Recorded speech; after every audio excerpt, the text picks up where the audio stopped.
Assalamualaikum warahmatullahi wabarakatuh. Alhamdulillah, puji dan syukur senantiasa kita panjatkan kepada Allah Subhanahu wa taala. Zat pencipta semesta alam senantiasa kita sembah. Setiap waktunya kita coba untuk mengajari diri kita bahwa Allah lah satu-satunya zat yang berkuasa atas manusia dan tidak ada kekuasaan melainkan kekuasaan Allah Subhanahu wa taala. Dan mudah-mudahan kita semua tetap berada dalam lindungan Allah, tetap berada dalam limpahan-limpahan karunia daripada Allah, dan kita berdoa kepada Allah senantiasa untuk mencukupi keperluan-keperluan kita, baik itu adalah keperluan yang lahir maupun keperluan yang batin. Maka salat dan salam semoga tercurah dan terlimpahkan kepada baginda Nabi besar Muhammad sallallahu alaihi wasallam, manusia yang telah terpilih oleh Allah Subhanahu wa taala untuk mengantarkan cahaya kebaikan, cahaya kebenaran, dan mudah-mudahan kita semuanya bisa mengambil cahaya itu dari Rasulullah sallallahu alaihi wasallam, walaupun bisa jadi tidak mungkin akan sesempurna beliau. Tapi kita senantiasa berharap mudah-mudahan apapun yang kita lakukan itu menjadi sebuah syarat, menjadi sebuah wasilah, menjadi sebuah hal yang kelak nanti akan menjadikan Rasulullah Shallallahu Alaihi Wasallam mengingat kita ketika di yaumil kiamat, membariskan kita di barisan-barisan di belakangnya, dan kelak akan bersama dengan beliau Shallallahu Alaihi Wasallam kita menuju kepada surganya Allah Subhanahu Wa Taala. Alhamdulillah teman-teman sekalian yang dirahmati Allah, selamat datang di dalam ngaji jomblo ke-15. 15 hari teman-teman ngelihat saya terus, ada yang langsung nge-live, yang mungkin setia, dan saya berterima kasih. Saya mengucapkan salam kepada teman-teman sekalian yang masih setia sampai dengan hari ini, hari ke-15 untuk kita membahas tentang persiapan menikah. Kenapa saya bahas ini dari awal? Karena begitu banyak orang-orang yang ingin menikah, tapi mereka minim sekali persiapan. Padahal kita sudah tahu bahwa pernikahan ini adalah ibadah yang paling lama yang pernah dilakukan oleh seorang muslim. Kalau seandainya ibadah sholat itu hanya 5-8 menit, ibadah puasa mungkin hanya sekitar 13-14 jam, atau mungkin di tempat-tempat yang lain yang musim panas bisa 18 jam atau 19 jam. Tapi tidak ada yang mengalahkan ibadah pernikahan. Yang kita harapkan adalah tahunan, yang kita harapkan bahkan puluhan tahun, bahkan kita mengharapkan sampai mati. Bahkan kita mengharapkan sesuai yang dikatakan di dalam Al-Quran, Allah memasukkan kita bersama dengan pasangan-pasangan kita, bersama dengan anak-anak kita, bersama dengan keluarga kita, semuanya menuju kepada surganya Allah Subhanahu wa Ta'ala. Amin. Mudah-mudahan kita termasuk orang-orang yang begitu. Dan mengkaji Islam itu tidak pernah terlalu awal, tidak pernah terlalu dini. Jadi kalaupun seandainya teman-teman sekalian masih merasa belum siap untuk menikah, justru karena itulah lalu kita mulai untuk mengkaji. Karena kalau seandainya kita sudah siap untuk menikah, lalu kemudian kita mau menikah, kita baru bersiap-siap, maka itu adalah sesuatu yang akhirnya terburu-buru. Maka kalau seandainya memang kita belum siap, maka itulah kita belajar, kita mengkaji. Saya secara pribadi saya perlu waktu 4 tahun. Saya sudah ceritakan sedikit kemarin, dan orang lain mungkin perlu waktu yang lebih singkat karena mungkin mereka lebih pintar, lebih duluan mulai dan segala macamnya. Tapi yang jelas hasil tidak pernah mengkhianati persiapan. Jadi artinya hasil yang kita punya itulah hasil daripada persiapan yang kita lakukan. Coba bayangkan baik-baik. Pelari tercepat di dunia itu kalau saya nggak salah rekornya 9 detik kalau saya nggak salah. Nanti silahkan Google aja. Pokoknya dalam melari sprint 100 meter itu rata-rata atau yang paling cepat saya pikir itu 9 detik. Jadi bayangin ya, dia tanding larinya sendiri itu cuma 9 detik. Tapi berapa lama yang dia gunakan untuk persiapan? Berapa lama yang dia lakukan untuk latihan? Yang dia lakukan untuk latihan seumur hidupnya. Bisa jadi bertahun-tahun untuk cuma 10 detik pertandingan. Kita pun juga sama. Dalam kehidupan kita ada banyak hal yang kita sebenarnya cuma beberapa menit atau beberapa detik saja yang menentukan, tapi persiapannya lama. Bagaimana kemudian kita mempersiapkan diri kita, keimanan kita untuk ujian yang paling cuma sekitar ya berapa menit atau berapa detik saja. Dan ini penting sekali untuk kita ketahui teman-teman sekalian, karena begitu kita memahami bahwasanya setiap pertandingan atau setiap pertempuran itu memerlukan persiapan yang tidak singkat, maka kita akan juga bersiap-siap tentu saja dalam ibadah yang terlama. Selain ini adalah ibadah yang terlama, ini juga ibadah yang sangat diperhatikan oleh Allah dan Rasul-Nya. Maka kita tahu bahwa ketika syaiton dalam satu hadis itu syaiton itu iblis itu punya banyak sekali anak-anak buah, dan anak-anak buahnya itu kadang-kadang pamer kepada iblis, Rasul ceritakan. Maka ada sesetan anak buah iblis itu datang kepada iblis kemudian berkata, saya sudah melakukan ini, dan ini. Iblisnya berkata, cemen, gitu aja kamu banggain pada saya. Yang lain berkata lagi, saya sudah melakukan ini. Biasa itu mah, cemen. Datang satu setan lagi, lalu kemudian berkata pada iblis, bos, saya lapor, saya sudah menggoda laki-laki dan perempuan. Akhirnya dalam pernikahan itu mereka berpisah, mereka cerai, mereka kemudian melakukan hal-hal yang tidak syar'i, kemudian mereka cerai. Iblis bilang, ini baru anak buah gue, ini baru kebanggaan gue. Lu minta gaji berapa nambah? Nah, itu kebanggaannya iblis kalau bisa memisahkan satu ikatan suci yang dikatakan bahwa itu adalah mitsaqan ghalidha. Di dalam Al-Qur'an cuma ada 2 mitsaqan ghalidha. Yang pertama adalah yang Allah berikan kepada Bani Israel yang mereka gagal. Yang kedua adalah ketika Allah berada di antara kedua pasangan laki-laki dan perempuan yang mereka berniat untuk menikah karena Allah, maka itu adalah janji suci yang diucapkan karena Allah Subhanahu wa taala. Kita menghalalkan seorang perempuan karena Allah, maka kemudian Allah yang menjadi penjaminnya, dan Allah akan keluar daripada jaminan itu andaikan keduanya sudah bermaksiat. Maka kita tahu bahwa persiapan ini menjadi sangat penting sekali. Dan kita langsung saja teman-teman sekalian sampai pada bahasan yang kemarin tentang proses khitbah dan proses ta'aruf. Saya sudah ceritain bagaimana proses khitbah dan proses ta'aruf, apa saja yang boleh, apa saja yang tidak boleh, dan apa yang menjadi pengalaman saya secara pribadi.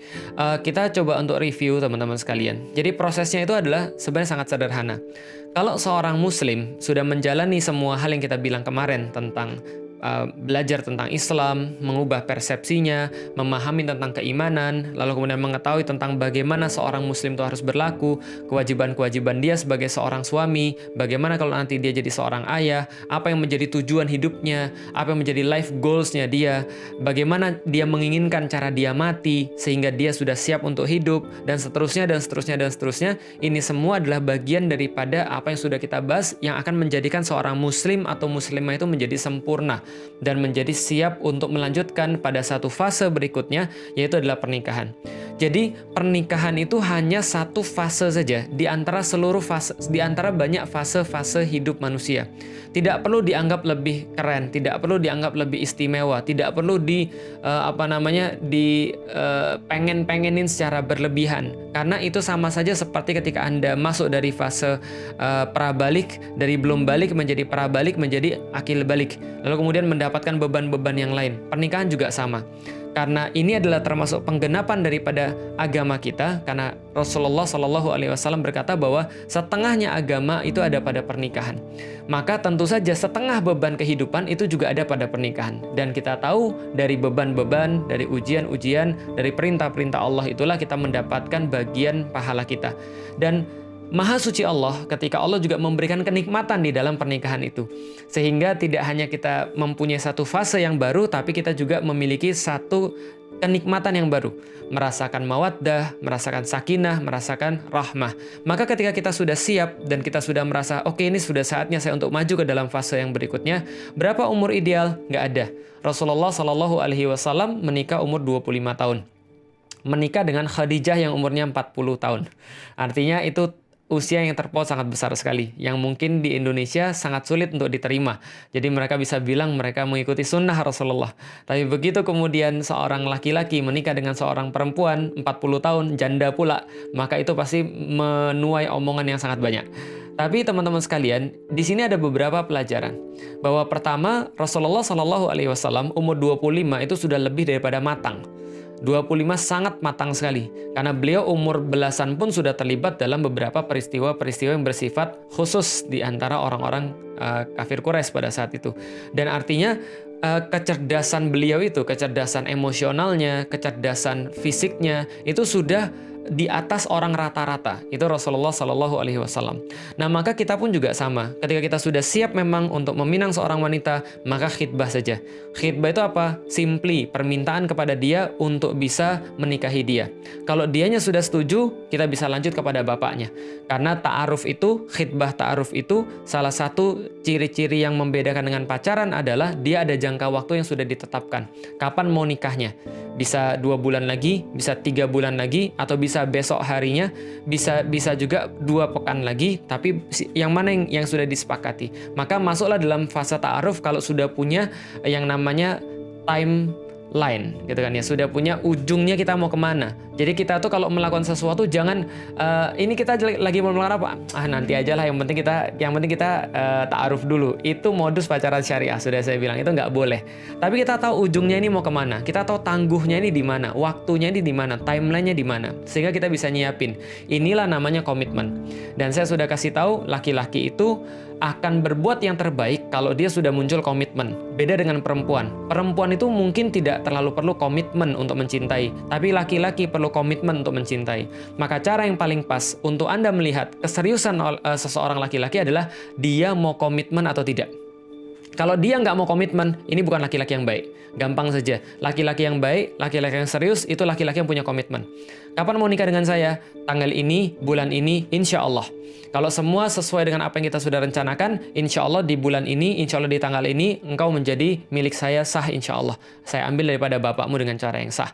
Tapi ketika ditanyakan, kapan kita menikah? Ya nanti lihat aja dulu. Yang penting kita jalanin aja dulu. Enggak, ini laki-laki nggak punya komitmen. Dan sampai kapanpun, dan sudah dibuktikan dengan penelitian, laki-laki yang tidak punya komitmen tidak akan bisa develop perasaannya dari komitmen itu kepada rasa cinta yang hakiki.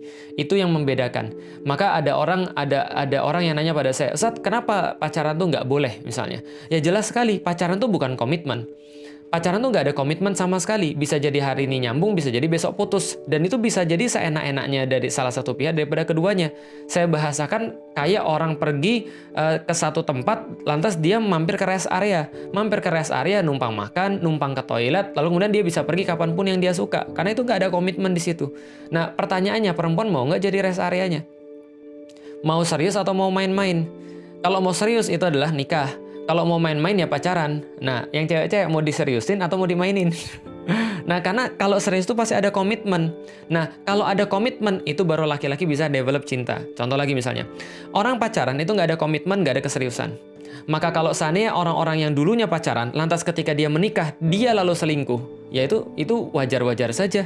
Kenapa? Karena selingkuh dan pacaran nggak ada bedanya. Itu proses yang sama. Sama-sama bukan mahram, sama-sama satu hubungan yang tidak ada statusnya, sama-sama satu hubungan yang nggak ada komitmennya, sama-sama satu hubungan yang nggak halal, ya nggak? Sama-sama satu hubungan yang diem-diem. Bisa jadi backstreet, bisa jadi kemudian nggak ketahuan dan segala macam, tapi ini tidak ada komitmen yang jelas. Maka kalau ada orang yang pacaran, itu adalah maksiat. Ketika dia sudah nikah, dia ulangi maksiat yang sama, jangan heran. Jangan salahkan siapapun selain diri Anda. Kenapa? Karena Anda sudah memilih orang yang sudah berani bermaksiat kepada Allah. Kalau sama Allah aja dia berani bermaksiat, apalagi cuma sama manusia. Kalau sama Allah saja yang maha melihat, dia masih bisa mau untuk mengakali Allah. Dia masih bisa untuk menyembunyikan diri dia kepada daripada Allah. Dia merasa bahwa dia nggak dilihat Allah. Apalagi cuma sama manusia, gampang banget nyembunyiin password HP. Lalu kalau maksiat pergi ke puncak, kalau maksiat pergi ke kota yang lain atau pergi ke negeri yang lain. Kalau seandainya dia mau maksiat, dia punya cara-cara tertentu. Laki-laki punya banyak cara untuk bisa maksiat dan Anda nggak akan bisa ngawasin dia 100%. Maka tinggalkan pengawasan itu pada Allah. Bagaimana kita tahu bahwa pengawasan itu ada pada Allah? Ketika seorang laki-laki itu dari awal menunjukkan komitmen bahwa dia ketaatannya hanya pada Allah Subhanahu wa taala, sehingga ketika dia taat pada Allah, dia memilih Anda karena Anda juga menaati Allah Subhanahu wa taala. Itu summary-nya. Ketika kita kemudian masuk dalam fase khitbah, maka sudah masuk khitbah, kita sudah tentukan tanggal untuk pernikahan, kita sudah tentukan waktu untuk ta'arufnya, maka yang kedua adalah tidak boleh khalwat. Maka kita tidak boleh berkhalwat. Gimana caranya supaya tidak berkhalwat? Boleh bawa keluarga. Maka seorang seorang perempuan bisa bawa keluarga laki-laki, keluarga dari bapaknya misalnya, atau kakaknya, atau ibunya, atau seorang laki-laki yang mau yang mau ta'aruf dengan seorang wanita datang ke rumahnya. Seperti saya ketika sudah fase ta'aruf, saya bawa calon istri saya ke rumah saya. Jadi Ummu Alilah saya bawa ke rumah saya untuk ketemu dengan bapak dan ibu saya. Begitupun juga saya pergi ke Pati untuk bertemu dengan keluarga dia. Untuk apa? Untuk menjelaskan, ini loh saya. Nanti di situ orang tuanya nanya, Dek Felix kerja apa? Gitu kan ya. Oh iya, saya kerjanya di sini. Saya penghasilannya segini sebulan. Tapi ibu, walaupun mungkin tidak cukup, tapi insya Allah saya berkomitmen. Andai saya harus gosok WC ibu, saya akan gosok WC untuk membiayai anaknya ibu. Lalu kemudian dia bisa ngelihat kita. Pas kemudian saya pergi ke Pati, dan kebiasaan kita di kampus adalah sholatnya di masjid dong. Ya karena waktu itu belum ada corona.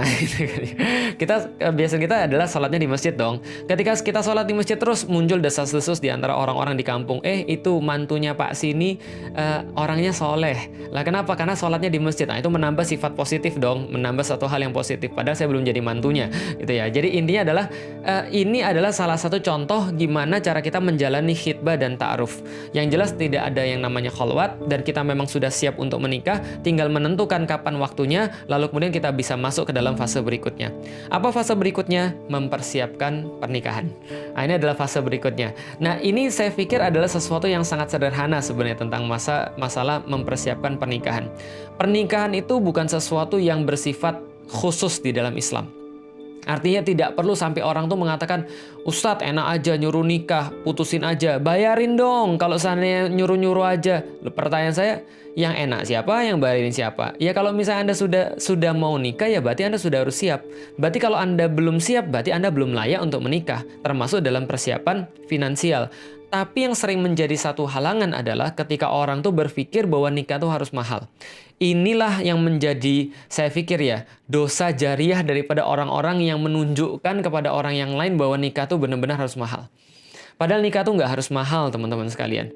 Saya ketika menasehati adik-adik kajian saya yang kemudian mau nikah, saya bilang sama mereka, duit itu lebih antum perlukan setelah nikah, bukan sebelum nikah. Andai kan antum misalnya anaknya anaknya bos besar misalnya, Anda mungkin bisa nikah dengan nggak ada masalah. Tapi nggak semua orang tuh orang kaya, tahu nggak? Nggak semua orang tuh orang berada. Kadang-kadang Anda tuh harus tahu diri, dan Anda harus tahu kemampuan seperti apa. Karena itulah saya pernah untuk mengarrange satu pernikahan teman-teman sekalian di tahun 2000, kalau nggak salah 2016 kalau saya nggak salah, atau 2013 atau 2016, pernikahannya itu cuma 10 juta all in. Sudah termasuk catering, sudah termasuk yang menikah itu apa namanya? Penghulu.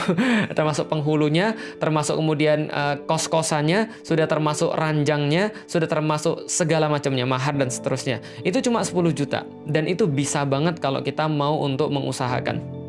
Tapi mindset kita seolah-olah bilang gini, yang penting nikah tuh adalah seumur hidup sekali. Maka buatlah yang bagus. Akhirnya harus menghabiskan puluhan, bahkan ratusan, bahkan miliaran. Ya ini yang saya katakan bukan sesuatu yang harus kita lakukan. Karena nggak semua harus kita contoh kalau sesuatu itu adalah sesuatu yang nggak baik. Maka teman-teman sekalian, dalam rangka mempersiapkan pernikahan, kita memang harus tahu kapasitas kita seperti apa. Dan ini yang diomongkan juga kepada keluarga calon yang kita akan nikahi. Dan ini memang tergantung budaya, dan nggak ada masalah. Budaya itu yang nggak selalu salah. Tapi biasanya yang kejadian adalah kalau kita ke orang Jawa, misalnya kayak saya datang, lalu kemudian saya bilang, berarti nanti seperti apa ibu pernikahan? Gimana bapak pernikahan? Bapaknya bilang, ya saya ikut ibu aja. Kan saya sudah bilang, influencer terbesar adalah ibu. Ibunya bilang, ya nanti biar kita atur biar kita atur nanti seperti apa, biar nanti kita buat walaupun kita nggak bisa mewah-mewah. Oh justru itu bagus. Lalu kemudian disampaikan kira-kira nanti acaranya begini. Dan kita kan sudah ngobrol di antara pasangan. Saya dan istri saya ngobrol, saya tanya, gimana kalau pas nanti ngadain acara, biasanya proses pernikahan di kampung tuh kayak apa? Dia sampein, oh ada kayak begini-begini, nanti begini-begini, tapi kita harus hati-hati. Kenapa? Karena yang namanya pernikahan di Jawa itu nanti ada organ tunggalnya, nanti ada nyanyinya, nanti ada biasanya biduannya. Nah di situ kita harus hati-hati, dan di situ kita harus benar-benar untuk mengawasi. Nah kalau kita sudah tahu poin-poinnya di mana, pertama bakal ada biduan, lalu bakal ada orang yang lelean, yang kemudian tidur sampai larut malam, begadang, lalu kemudian main judi di sana dan segala macamnya. Ada apa lagi? Ada biasanya sesembahan-sesembahan yang akan diberikan, ditaruh di mana dan segala macamnya, yang berpotensi merusak akad kita untuk menjadi sesuatu yang nggak syar'i. Padahal kita sudah jaga. Lalu saya tanya lagi, gimana nanti dengan orang yang datang? Orang yang datang dipisah atau tidak? Karena saya meyakini satu hukum ketika satu acara pernikahan misalnya itu harus infisal, harus terpisah antara laki-laki dan perempuan, tamu laki-laki dan tamu perempuan.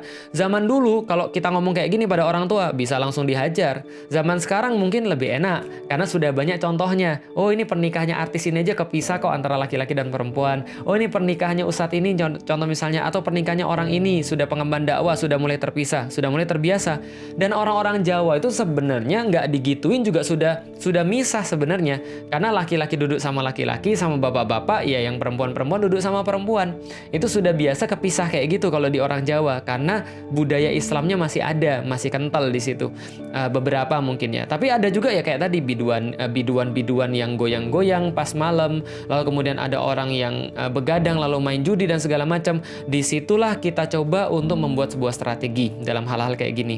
Diskusi sama calon istri, jadi gimana, bisa nggak kamu ngomong sama orang tua bahwa kita nggak usah ada prosesi-prosesi yang aneh-aneh, nggak perlu ada sesembahan, nggak perlu ada yang biduan, nggak perlu ada judi. Lalu gimana dengan budaya adat Jawa, Ustaz, misalnya? Ya kalau misalnya contoh hanya sekedar beberapa simbolis, misalnya menyerahkan beras atau kemudian nginjek telur dan segala macamnya. Selama itu adalah sebuah simbolis, kalau bagi saya, kalau saya salah, saya tolong nanti dikoreksi. Kalau ini adalah memang ada hubungannya dengan togut atau ada hubungannya dengan sesembahan berhala, saya tolong dikoreksi. Tapi saya tidak melihat itu ada sesuatu hal yang aneh, gitu kan ya. Artinya kalau misalnya biasa-biasa saja cuma sekedar nyerahin beras sebagai pertanda apa? Pertanda bahwa seorang suami akan memberikan pangan pada seorang istrinya misalnya. Lalu memberikan baju sebagai pertanda bahwa dia akan memberikan perlindungan baju kepada istrinya dan seterusnya, nggak ada masalah. Tapi kalau misalnya dandanan ala Jawa, enggak. Karena itu buka aurat berarti. Saya bilang sama istri saya, kamu bisa nggak untuk nyelesain checklist ini? Checklist apa aja yang kira-kira nanti akan jadi masalah. Coba kita checklist satu-satu. Oh ini checklist. Oh ya ini checklist. Oh ya ini checklist. Oh ya ini checklist. Kalau semua checklistnya sudah beres, kita kemudian ngomong sama orang tua, ya berarti alhamdulillah kita bisa melanjutkan pada pernikahan. Tapi sebelumnya kalau misalnya ini sudah beres, lalu bagaimana dengan uang? Saya bilang sama ibunya, ibu, dan ini harus diomongin. Tapi kita nggak enak, inilah gunanya ta'aruf dan khitbah. Ingat, Anda itu bukan melaksanakan sesuatu yang main-main.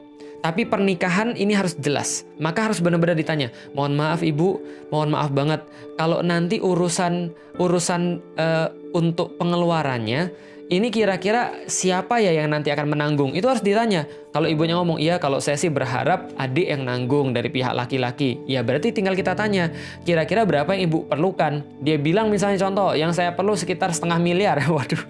Terus kemudian kita bilang, ya mohon maaf yang saya bisa berikan cuma 10-an juta misalnya. Atau 5 juta, atau berapa yang Anda sanggup.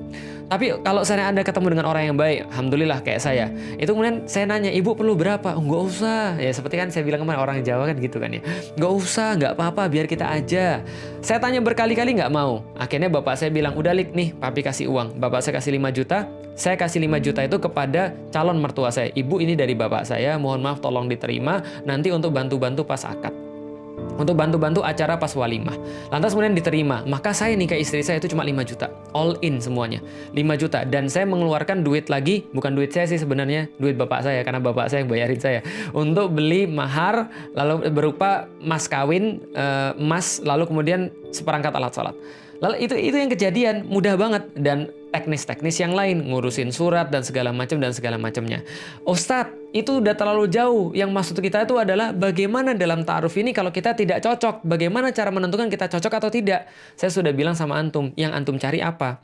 Yang saya nih, misalnya antum ambil pengalaman saya aja deh. Saya nyari istri, itu adalah orang yang kelak bisa mensupport saya dalam dakwah. Berarti yang saya paling perlu adalah komitmen dia pada Allah. Dia boleh jadi punya pendapat-pendapat yang lain, tapi dia berkomitmen selama saya bilang qala Allah, qala Rasulullah, ketika Allah sudah berkata, ketika Rasul sudah berkata, maka dia serius untuk menjadikan itu sebagai pertimbangan dia. Itu aja yang saya perlu. Saya cuma perlu orang yang mendedikasikan dirinya, komitmen dia yang terbaik itu adalah pada Allah Subhanahu wa taala. Itu yang saya perlu. Itu cukup bagi saya. Oke, ini yang sudah wajib sudah terpenuhi. Apalagi yang saya minta? Yang saya minta adalah seorang ibu yang kelak nanti akan mendidik anak-anak saya dengan cara tertentu sehingga nanti jadinya kayak saya. Dia nggak keberatan dengan aktivitas saya. Dan jelas dia nggak keberatan kalau anaknya nanti jadinya kayak saya. Maka itu yang saya perlukan.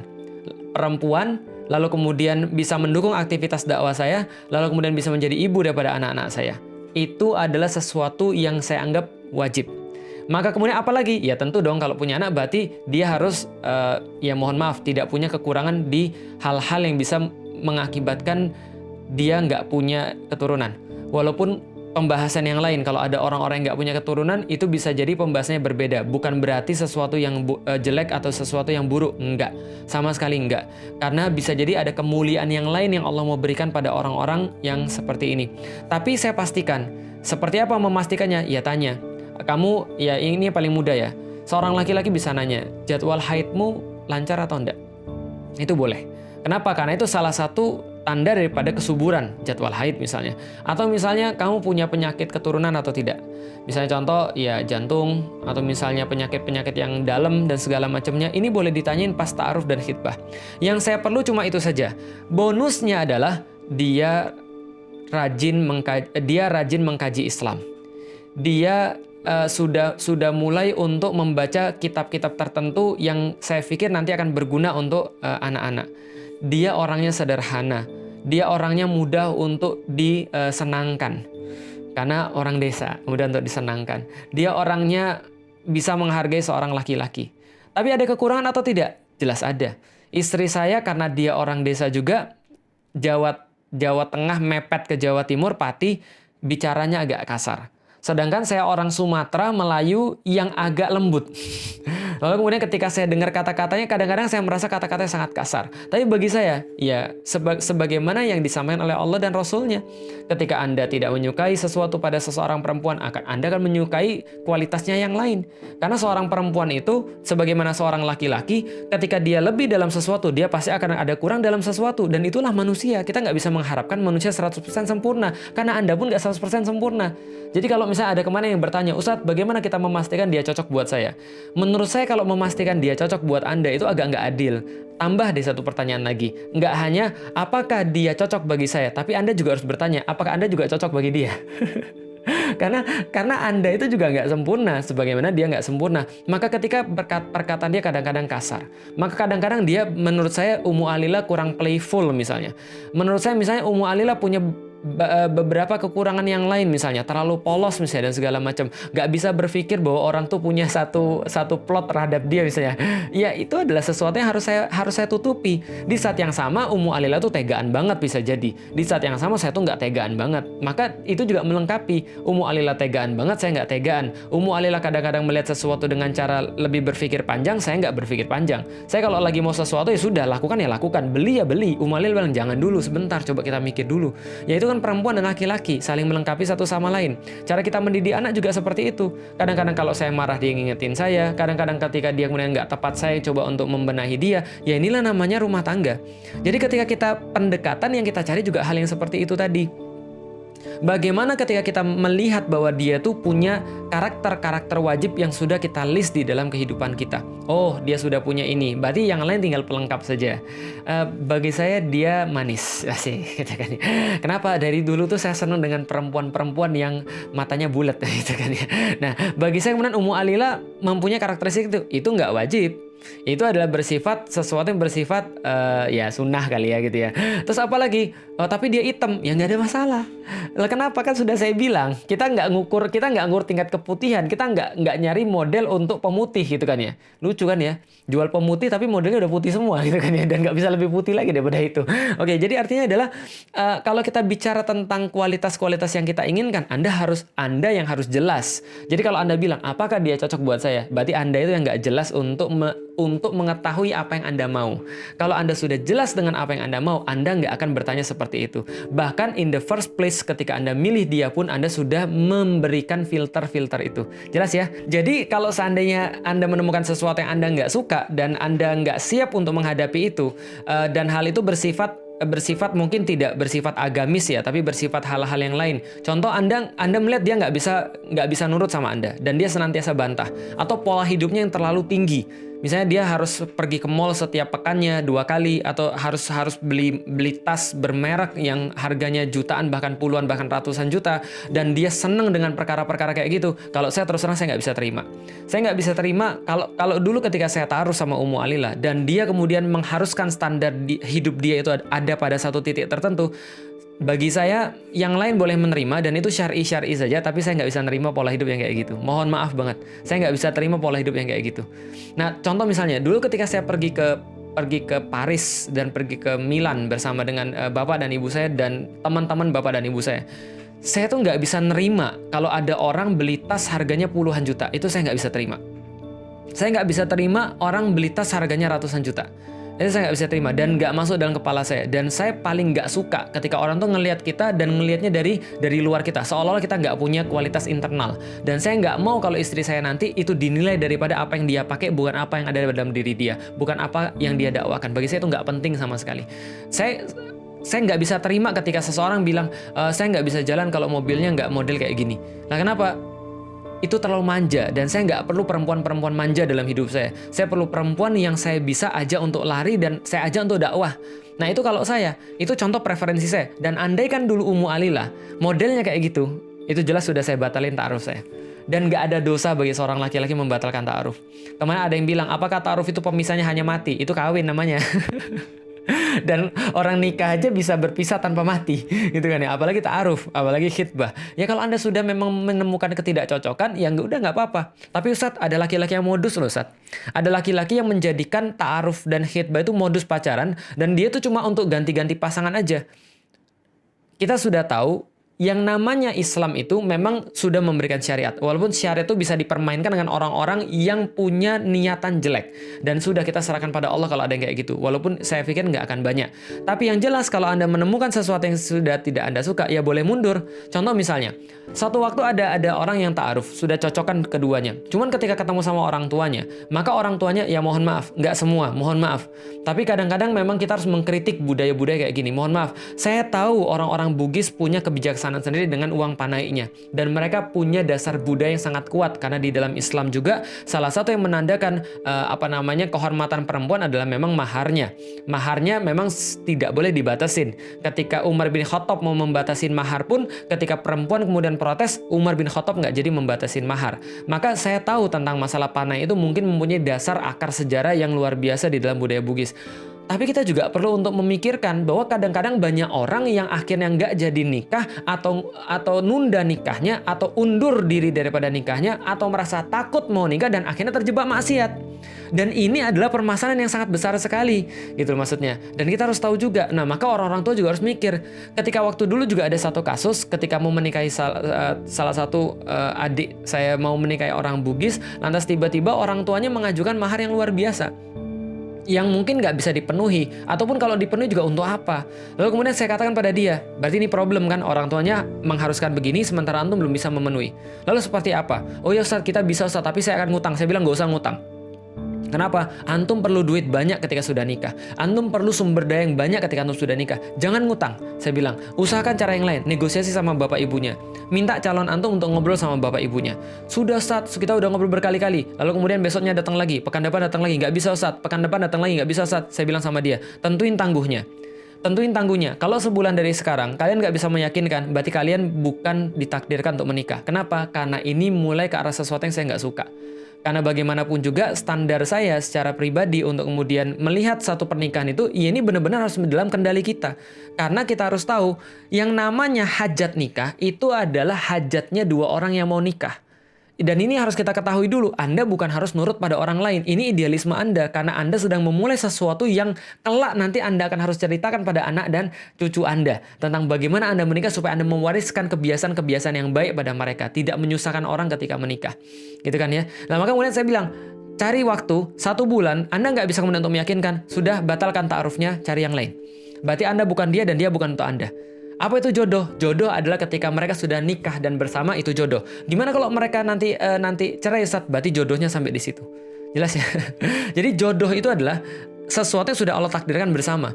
Maka Anda harus tahu bahwa ditakdirkan bersama itu untuk satu sebab. Berarti Anda kalau memang bisa negosiasi dalam satu hal, Anda negosiasi. Oh, saya nggak mau 2 bulan lagi, saya maunya 2,5 bulan lagi, kata ibu dan bapaknya. Nggak ada masalah, it's negotiable. Tapi kalau ada sesuatu yang memang sudah mengambil nilai Anda, walaupun tetap syar'i, tapi nilai Anda sudah diganggu di situ, bagi saya secara pribadi, ya harus dinegosiasikan untuk ikut nilai kita. Tapi orang tuanya bilang, ya sudahlah kalau gitu nggak 200 juta. Maharnya, ya sudah kalau 25 aja. Enggak, kita punya plafon 5 juta. Oh enggak, kalau gitu turun lagi lah, nggak apa-apa lah kalau gitu 30 juta, enggak 5 juta, ujungnya 15 juta, ya nggak ada masalah. Kadang-kadang ada beberapa hal yang Anda juga nggak boleh saklek. Kenapa? Orang tua itu kadang-kadang juga perlu diperhatikan. Contoh misalnya, ini kisah nyata, Hawarin kemarin saya bilang, batasin nih undangan antum. Undangan antum batasin aja, berapa Ustadz? Ya kira-kira 150 orang udah cukup lah, nggak perlu terlalu banyak. Kenapa? Karena semakin membengkak orang, semakin membengkak pengeluaran. Maka kemudian dia bilang, Ustadz, ibu Ustadz dan bapak saya minta, jangan segitu, lebih banyak lagi. Walaupun karena nanti ada orang-orang yang nggak diundang, ya sudahlah nggak apa-apa. Kalau ibu antum yang minta, bapak antum yang minta, itu termasuk birrul walidain. Itu negotiable. Tapi hal-hal yang lain yang nggak negotiable bagi saya, entah setiap orang beda-beda. Bagi saya, perilaku, pola hidup, itu nggak negotiable banget. Dan itu nggak ada urusan dengan syariat. Syariat memperbolehkan, cuma saya nggak mau aja. maka sampai sekarang kalau antum tahu, Ummu Ali lah kalau mau beli apapun, itu kalau seandainya saya nggak suka, karena itu berkaitan dengan gaya hidup, saya nggak mau. Maka saya pastikan agar gaya hidup saya adalah gaya hidup yang menjadi tidak memberatkan orang.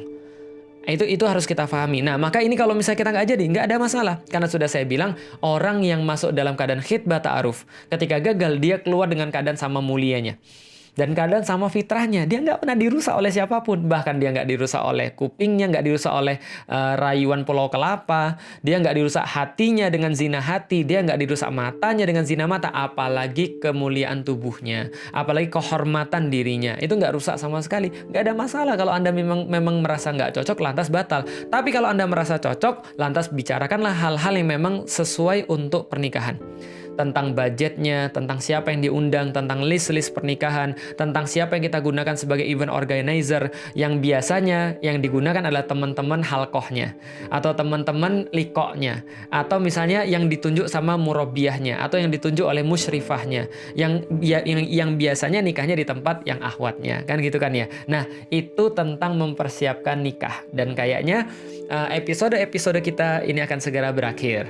Artinya setelah mempersiapkan pernikahan, besok saya membahas sedikit tentang apa yang harus dipersiapkan untuk menikah, lalu kemudian bagaimana sedikit kualitas-kualitas untuk pernikahan, dan beberapa waktu berikutnya kita akan membahas tentang khusus tanya jawab, dan setelah itu kita akan selesaikan episodenya. Baik teman sekalian, mohon maaf banget saya telat karena ini saya ada harus beberapa tadi harus dikerjakan sebelumnya.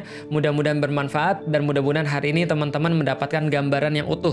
Nanti insya Allah akan saya review, dan akan saya benar-benar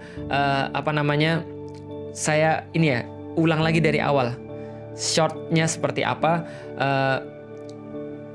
Ringkasan gitu kan, ringkasannya tuh kayak apa, nanti saya akan ulangi biar teman-teman bisa paham. Setelah diringkas baru nanti kita adakan khusus sesi Q&A gitu ya teman sekalian. Insya Allah mudah-mudahan video ini bisa dinikmati jam 2 atau jam 3 di YouTube. Kalau enggak berarti saya ada kerjaan sehingga saya harus ngedit lebih lama. Baik, assalamualaikum warahmatullahi wabarakatuh.